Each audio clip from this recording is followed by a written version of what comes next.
Ladies and gentlemen, this is Verity Seeker, and I'm your host, Mark Powles. Our guest today is Steve Hohe. Did I pronounce that right? That's correct. You did that. Okay, Libertarian candidate for U.S. House representing Kansas District 3.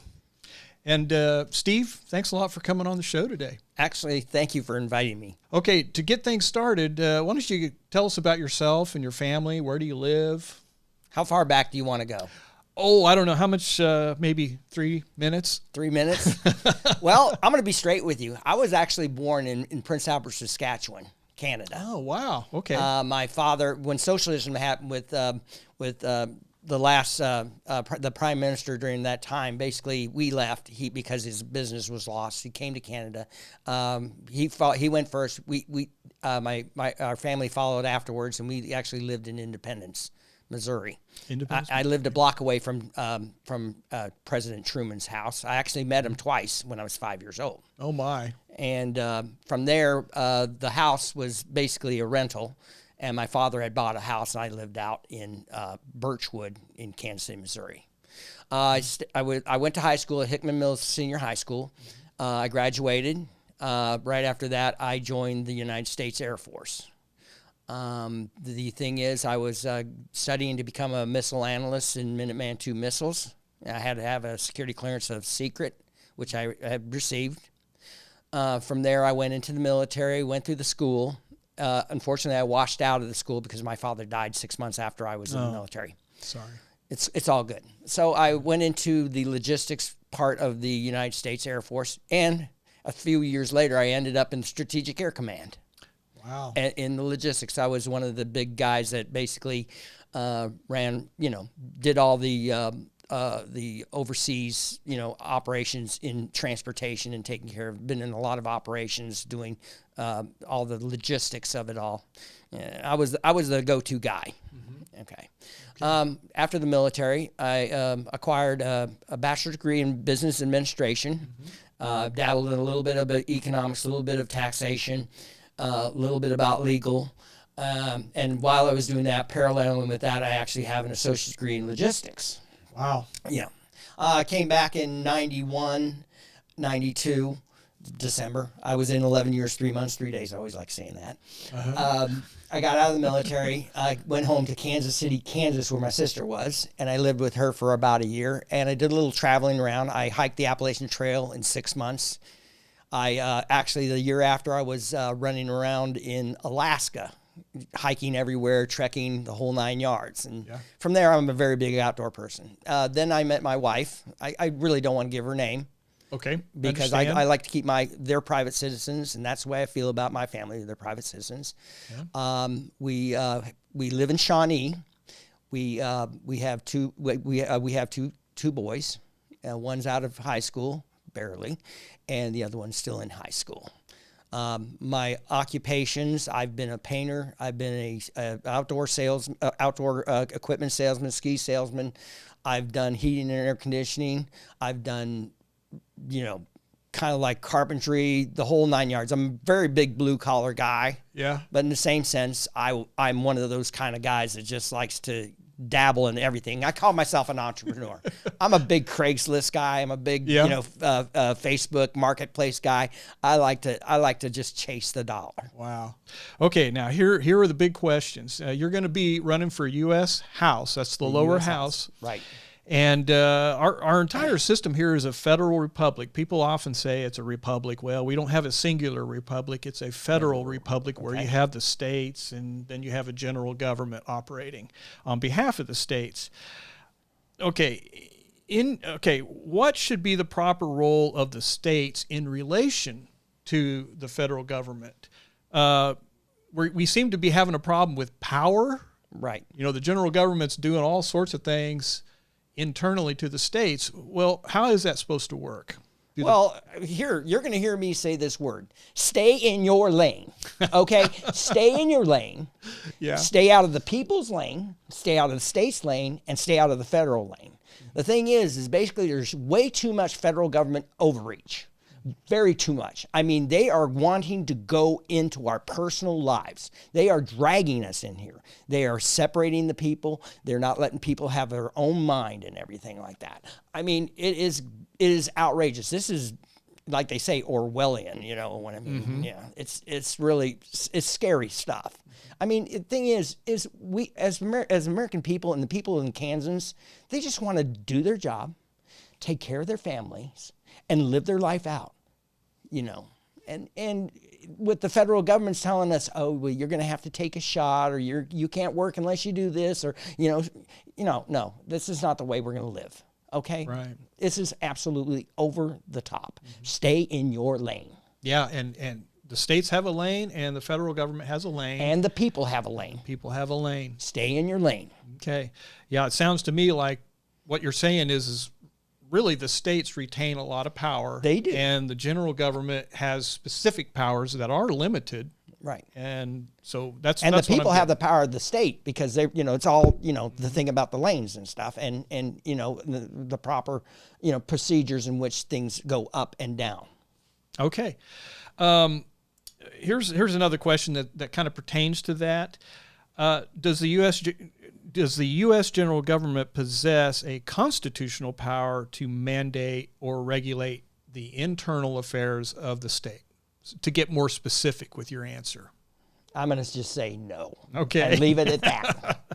Under what conditions should the state or several states in the Union literally nullify a U.S. law, act, resolution, executive order, or mandate, since you mentioned mandates?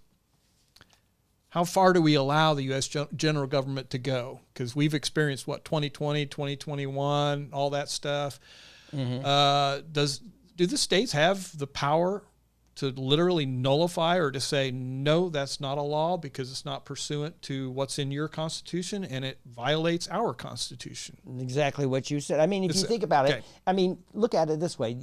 You're talking about these cats telling, we're United States, okay? This is, I hate to say this, it's a club, okay? We have membership.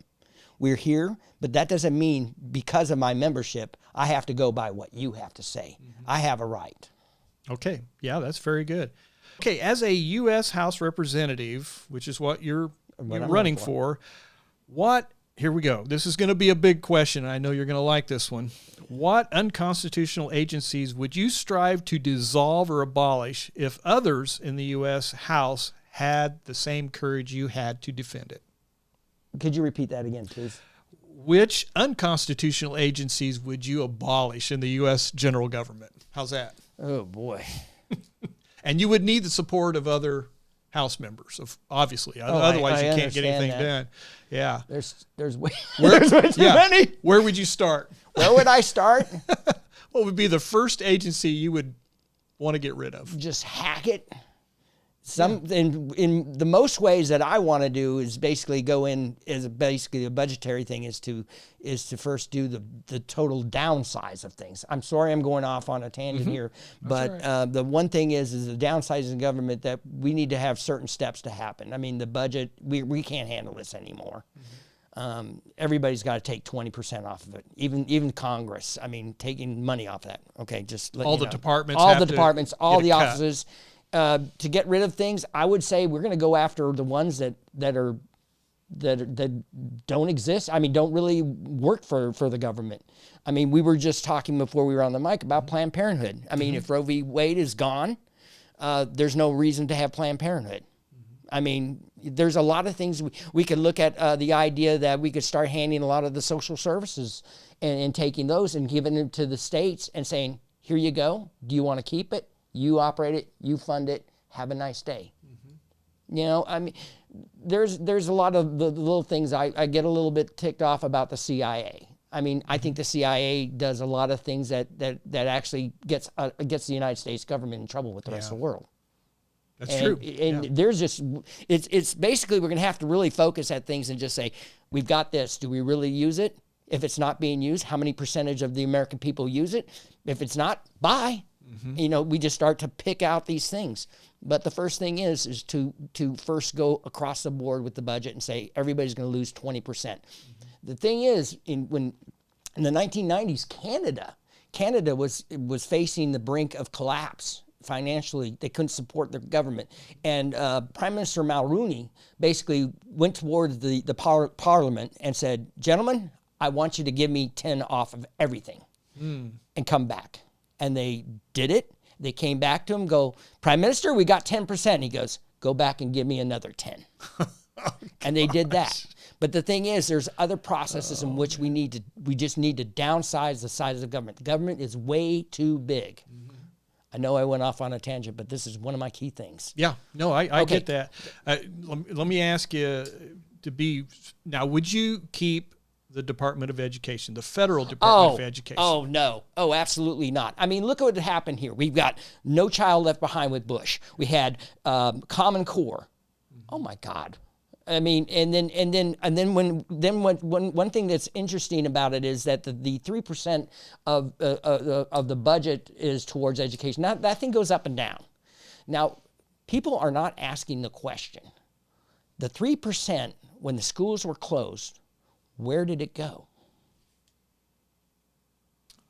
Now that's a good question. I can't answer that. I have reason to believe that the National Teachers Union got a hold of that money to support their union members.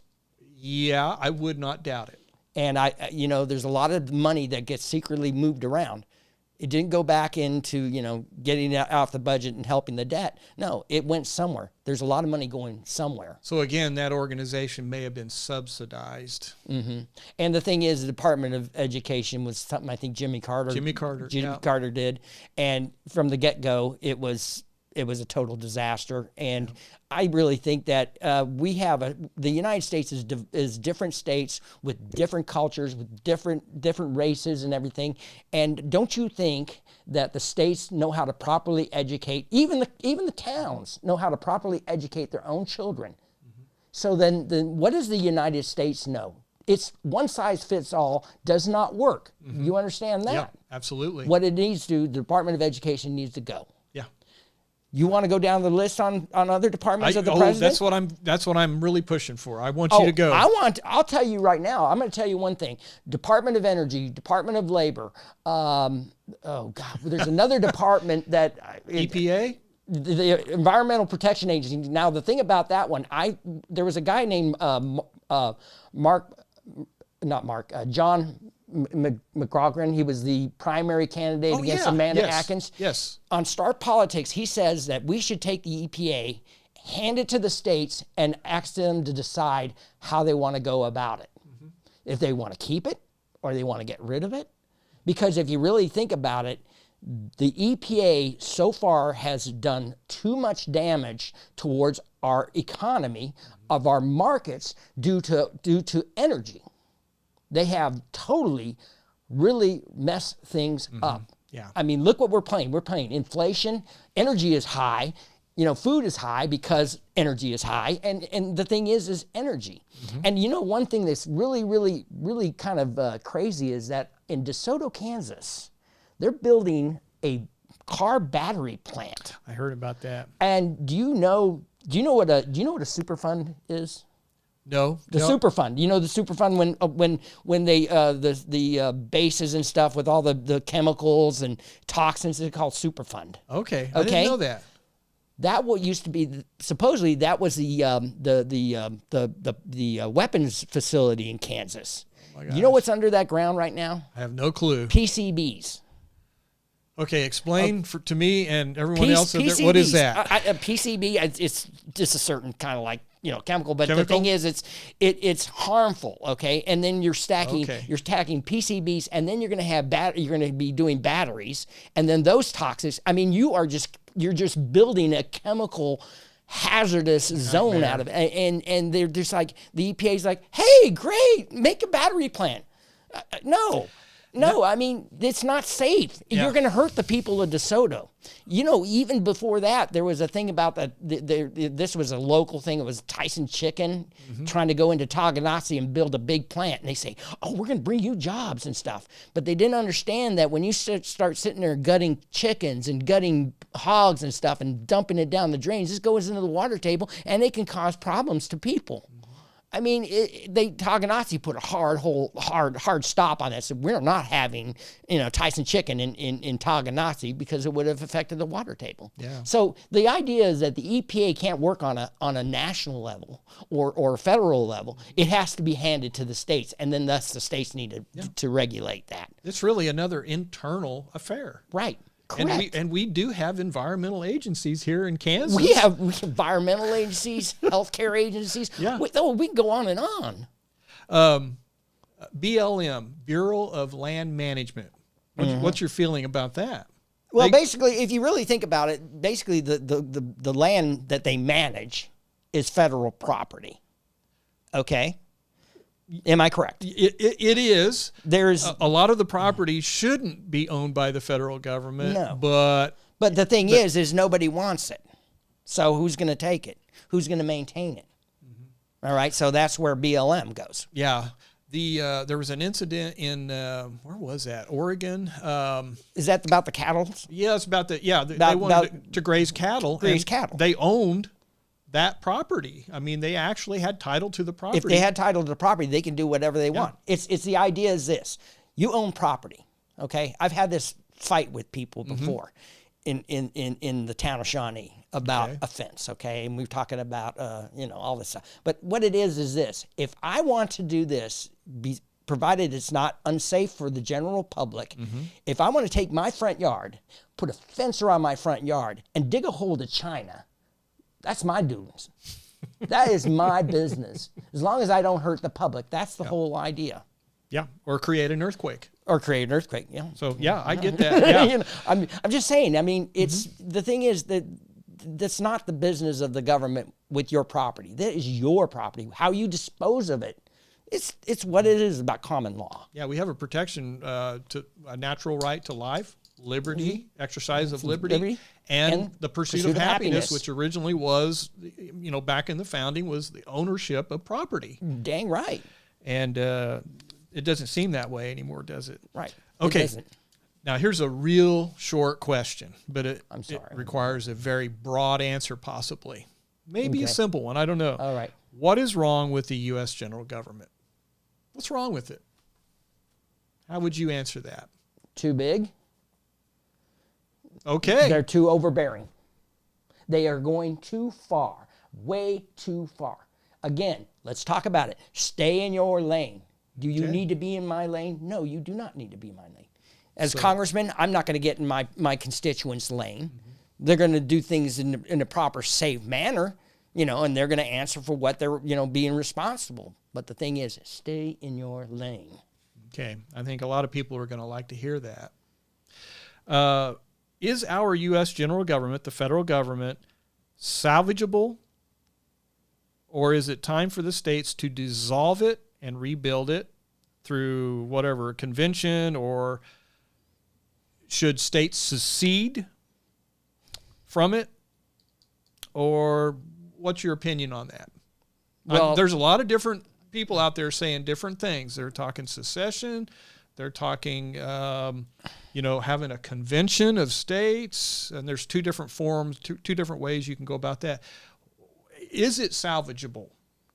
Oh, the United States is always going to be salvageable. Well, I mean the U.S. general government.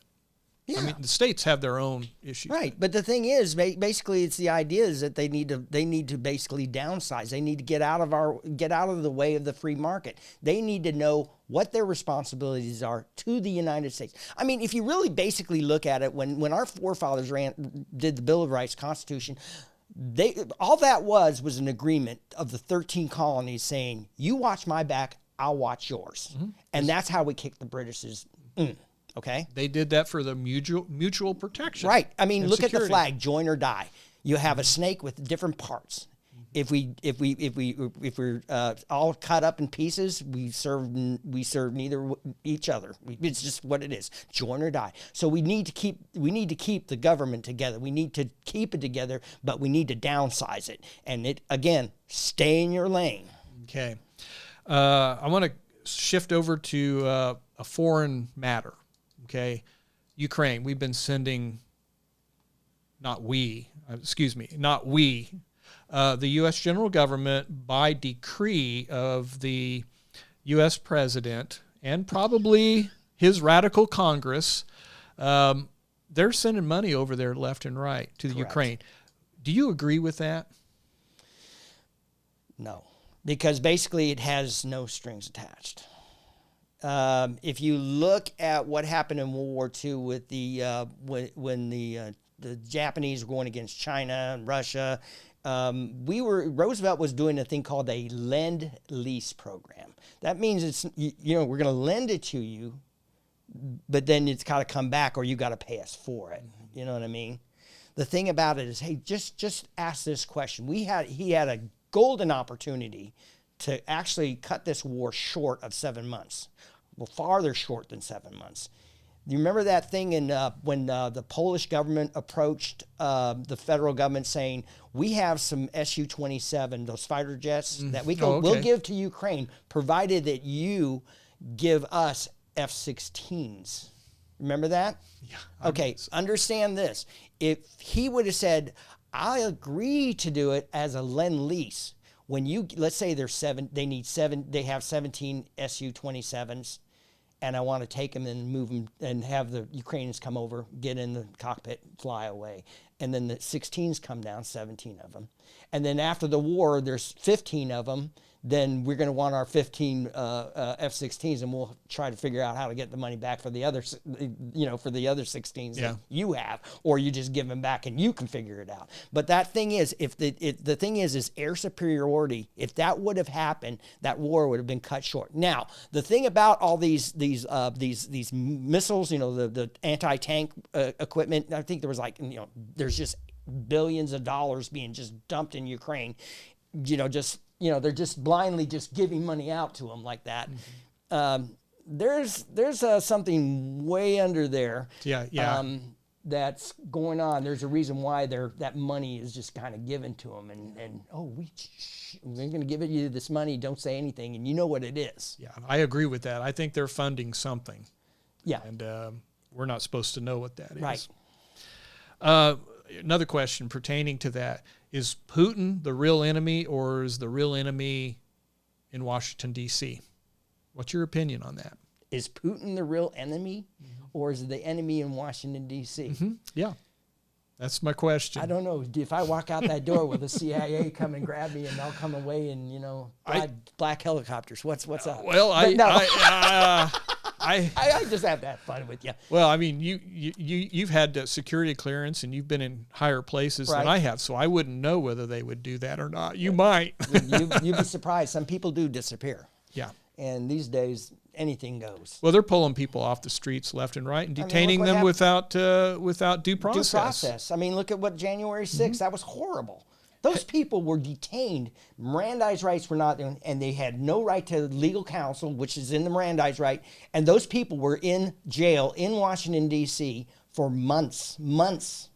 And then that whole process about the January 6th hearings and stuff, it was nothing but a show. It was Banana Republic all the way. Mm-hmm. It was horrible. Yeah. Okay, but I think we went off the question. Yeah, that was good, actually. I think you answered the question. I don't want to get into that too deeply because, if you say Putin's the enemy, there will be people that disagree with you. If you say, well, the enemy's in Washington, D.C. or the District of Columbia, really. Right. Either way, I mean. And here comes a black helicopter. Yeah, then they come and get you. And I don't want to, I was not here. Yeah. This is not me. It's a bald-headed guy that just we're just images. Looks like, we're cartoons. Doppelgangers. Doppelgangers, baby. Okay, here's another one. Oh boy. Now, I know you can answer this question. What are your feelings about the reaction to the you-know-what all that happened in 2020 and the mandates imposed on federal employees by Speaker of the House, Nancy Pelosi? Would you have complied or stood in noncompliance no matter the consequences? I'm talking about masks, and I'm afraid to say the C word because I might get another podcast kicked off. So would you, okay, if you're elected in there and Pelosi says, you're going to have to wear a mask if you come to work, or I'm going to fine you $500. Find me $500, please. Okay. Because I have, as a congressman, they pay me $174,000 a year. I'd be more than happy to give you $500. And as far as I'm concerned, I am one of these cats that's like any of the other cats, like Thomas Massey and the other guys out there, says, I will not comply. You know? Yeah. And just let's make it clear about the office of the 3rd District of Kansas in the Capitol building. Mm-hmm. That is soil of Kansas, not D.C. Mm. You walk into my office, that's my office. Mm-hmm. That is, I represent the people of Kansas in the 3rd District. Mm-hmm. You don't come in here and say, well, I'm and then show your little patch and badge, because I'm going to put it this way. I get the right to have 18 members in my staff. And those are going to be staff members that aren't going to be very pleased with you coming in and flashing stuff like that. And also the desk in the Capitol building where I'll be sitting there and giving speeches and all that other stuff. Stay away from that too, because that is the soil of Kansas, my representation. That's right. Never thought of it that way. Understand that. Yeah. And don't ever do that. Once I'm elected, you don't push me around. Mm-hmm. Okay? Yeah, I think Pelosi overstepped her authority. Her authority was way too, she was out of line. Well, she thinks she is the U.S. president. She thinks she's the ambassador of the United States. Sorry, that position does not have that power. No. And if you really think about it, in government, there are people there that really, of the 535 senators and representatives, really there's only a few dozen of them really are doing all the other stuff because people are too afraid to stand up and say, no, this is not the way. None of these congressmen and these senators can't boldly go. They can't go up and say, hey, I disagree with you on that. No, we're not going to do that. I will not comply. You got to stand up. Yeah, very good. Yeah, they've got to develop a spine. They do have to develop a spine. And defend the people by actually setting an example. That's a good answer.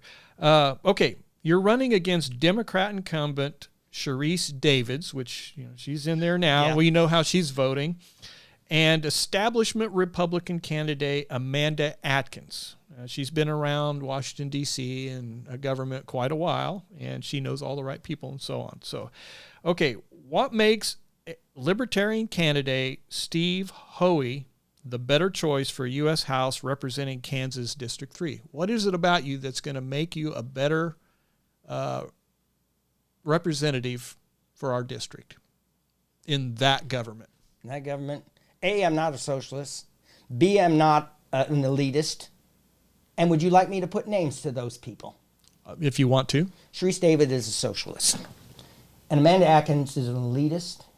And I will tell you right now, when I ran in 2020, there's reasons. You ever ask the question, why is it that they have to spend over $1 million to obtain a seat that only pays $174,000 a year? There's some ulterior motives towards why they want to be there.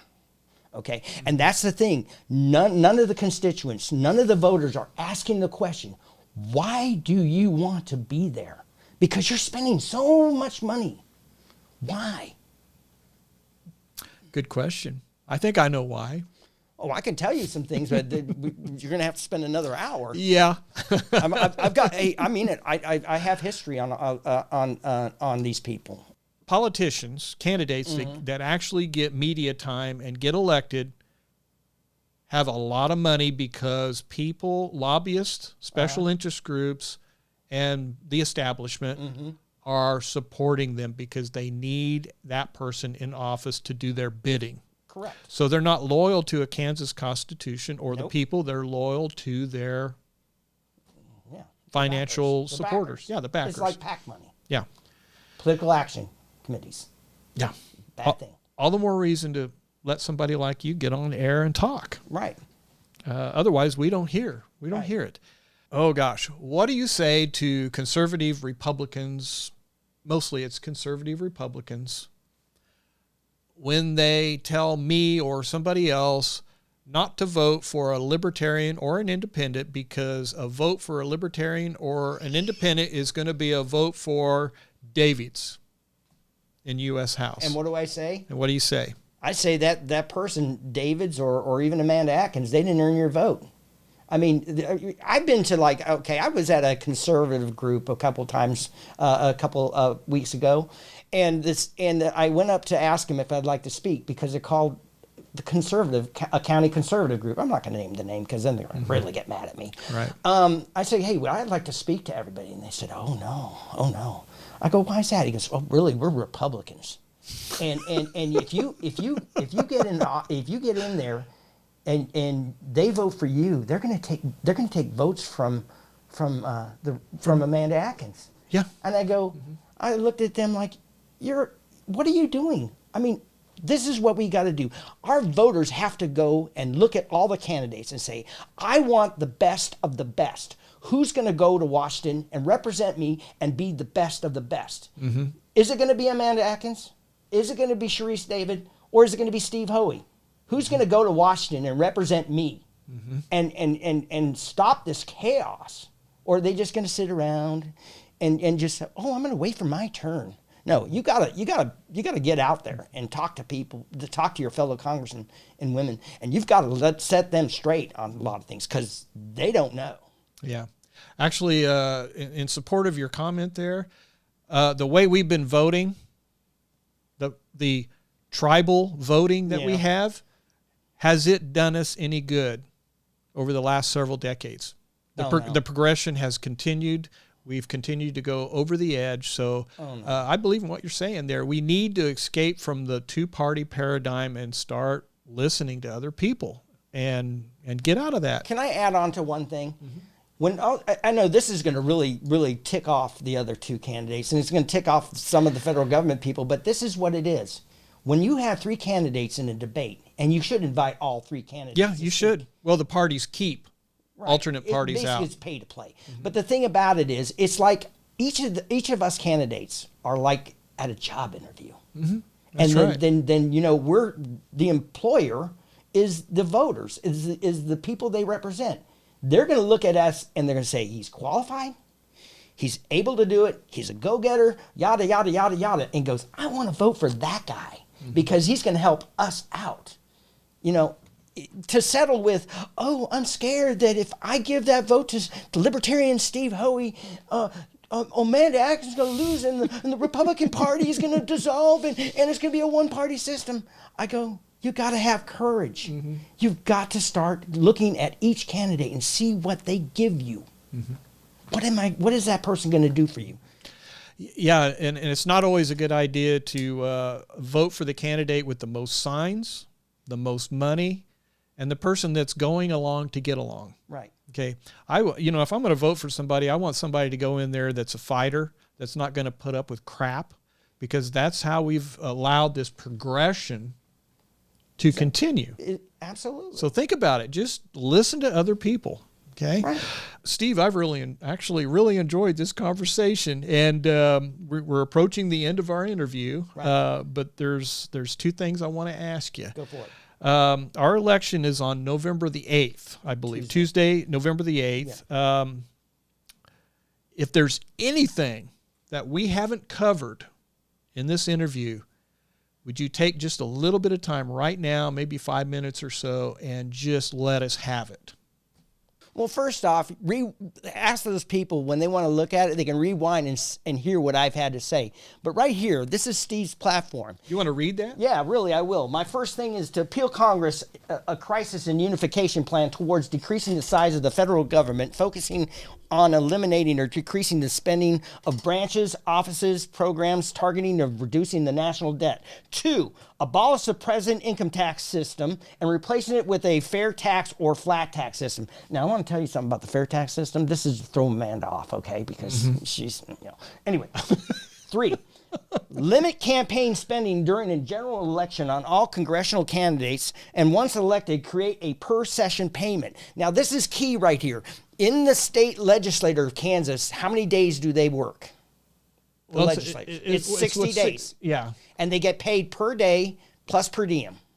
Right. Okay. Now, the thing about this, the idea about a per session payment system is to eliminate a lot of this walking out that we've been seeing. When the Republicans bring on a bill and they're the majority, and what do they do? What do the Democrats do? They up and walk out. Yeah. Two, same with the Republicans. The thing about it is, I'd like to take that $174,000 and divide it up into 356 days of the year. You divide that by that, and that's how I want to pay them. Because I want Congress to get to work. I would even love to see them, here's a dream I have. It's like when we do bills, okay? There's 50 weeks in a year, roughly, minus 2 weeks for vacation. Mm-hmm. What we do is we introduce a bill on Monday. We talk about it from Tuesday, Wednesday, Thursday, and Friday we vote on it. Mm-hmm. And we keep these bills at a minimal. But the thing is attendance is key. Now you're going to say, well, hell, if they're in there all day, and yada, yada, yada. But the thing is, we could do it all in 4 to 6 hours, do it in the morning. And then by time lunch is over, lunch comes up, they can go off and then go to the committee meetings if they need to. All right. The thing about it is these people are ripping us off. These mm-hmm. congressmen and congresswomen don't work a lot. I mean, they've been even caught vacationing, places and when they're supposed to be in session. And if you ever look at the CNN tapes of Congress, there's nobody sitting there listening to these people. There's nobody behind the camera. There's nobody there. And there's people making speeches and nobody's attending. And it's just like they walk out on it. Mm-hmm. This is not the way it is. Let me ask you something. If you were employed by an employer was paying you so many dollars an hour to work, and you just said, you know what, sir, I want you to just keep paying me the same every time, but I'm going to go home and go fishing. That wouldn't fly. No, you know what they'd be saying? You know what your boss would be saying? You're fired. Yeah. Okay? You're fired. The thing is, these people need to be paid. Yeah. They need to be, the American people need to get their money's worth. Right. They are not getting their money's worth. They're jacking around, and they need to get to business because it's just override. There's just so many bills that are sitting in limbo that aren't being addressed that need to be addressed. I do believe in the idea of a per session payment system is they need to go home. They need to go to town hall. They don't do this virtual reality garbage. Mm-hmm. They need to go face to face, right up in front of the people on mm-hmm. a stage and listen to them. Have you ever, I know that you're new to the 3rd District. Have you ever been with the Sharice David telephone town hall? No, I don't do those. I don't do it. I'm a participant. She does it, and I don't know why she does it, but I'm one of them, and I'll tell you right now, it's 1 hour. And gosh. And she introduced these people that talk during COVID and about trying to rebuild the manufacturers and stuff. All these people I'm sure. Hey, I want to talk to you. And then there's that thing where you press *8 to talk. Yeah. I'm like doing it like this, and once they ask me, do you have a question for Congresswoman Davids? I go, yeah. And then I give it to, well, hold on. And then it's over. And then they ask me, well, we'll get a hold of you. Uh-huh. And then, I get text messages. They don't want your question. Oh, they do want my questions. They do. Yeah, there's a guy who's one of the minions of Sharice Davids asking me questions about insider trading. Okay. In Congress. Would you like to see it? Sure. Sure, I would. It's on my text message. Well, I have to give it. It's in my car, but okay. I'll show it to you. Yeah, these people are actually asking questions. Now, as a person who's going into office, I'm looking to myself and I'm saying, do I really want to divulge this stuff?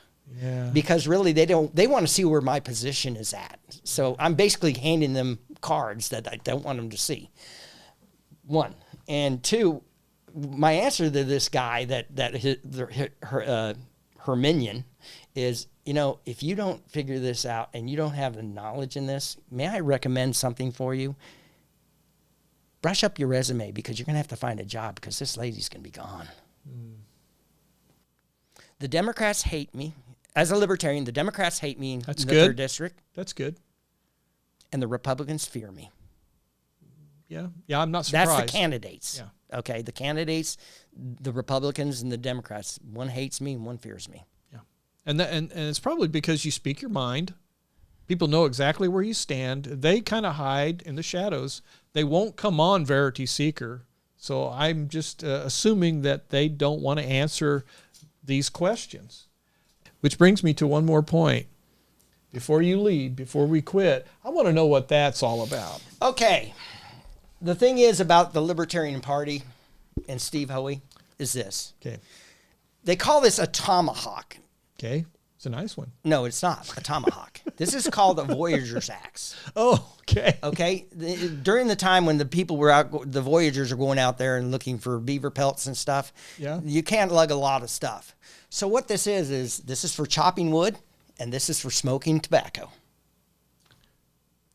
That's a pipe? That is a pipe. There's a hole. Now, the thing is, the reason why I wear this as a moniker is basically as me as you know, I'm going to be the first libertarian congressman ever. I mean, straight Congress, not this little, I am and I'm not. I'm going in straight libertarian. Mm-hmm. Okay? I'm going to need to take something with me on my voyage. I agree. Not violent. Yeah. This is just the idea that I'm going to bring tools. Yeah. In my head about this. And this is just a moniker just to say the things about it. I am a voyager into a land. Oh my God. Yeah. Okay. Yeah. That's what it's all about. It's the pit of despair, in my opinion. It's an environment that you're going to need a lot of tools. You can't be spineless. Otherwise, we're going to continue on this road to nowhere. Right. Well, communism. In my opinion, we're already a democratic monarchy. Right. We treat the president like a monarch. True. And we've got people serving in there that don't belong there. They're there to get rich. Yeah. Well, we can talk about that all day. I'm thinking so. Any last words? November 8th, Tuesday. I asked the voters of the 3rd District of Kansas. My name is Steve Hohe. I'm the Libertarian running for Congress. As it is with Libertarians, you can vote for anybody you want. We'll all be on the ballot. I'm going in for minimal government, for maximum freedom. I'm going to deregulate. I'm going to free the market. I'm going to free yourselves. This is what the whole idea, this is my objective. The thing is with government, it needs to stay in its lane. The federal government needs to stay in the lane. The state needs to stay in the lane. And we need to take care of the people. I want to be your representative of the 3rd District of Kansas. And I really want your vote. And I thank you for taking this time to listen to me. Thank you very much. Wow. Okay. Very good. Ladies and gentlemen, this is Steve Hohe, Libertarian candidate for U.S. House representing Kansas District 3. And this is Verity Seeker, your host, Mark Powles. Steve, thank you very much. Thank you very much. It's good to hear from you. Absolutely.